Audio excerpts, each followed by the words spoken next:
అందరికీ నమస్కారం. Welcome back to my channel Lalitha Vidhatri. ఈరోజు ధాత్రి కలెక్షన్స్లో ఒక బ్యూటిఫుల్ శారీ అండి. ఇది మనకి ఫిష్ ప్యాటర్న్లో వచ్చిన శారీ అనమాట.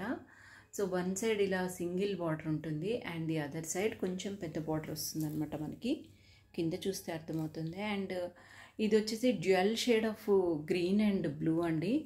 ఇది ఎంత బాగుందంటే చాలా ఎలిగెంట్ లుక్లో ఉందండి. అంటే very very beautiful colour combination అని చెప్పొచ్చు. అండ్ ఓవరాల్ శారీ లుక్ చూసేయండి, చాలా చాలా చాలా బాగుంది ఈ శారీ కలర్ కాంబినేషన్. అండ్ మనకి దగ్గర నుంచి ఇలా కనిపిస్తుంది. ఇందులో కొన్ని కలర్ కాంబినేషన్స్ అవైలబుల్గా ఉన్నాయండి. మీకు సెకండ్ వైపున ఇంత పెద్ద బార్డర్ వద్దు అనుకుంటే దీన్ని ఇంకా ప్లీట్స్ పెట్టుకొని, అంటే ఇంకా దగ్గరగా చిన్న కుచ్చిళ్ళు పెట్టి డ్రైప్ చేసుకోవచ్చు. వెరీ వెరీ బ్యూటిఫుల్ అండి.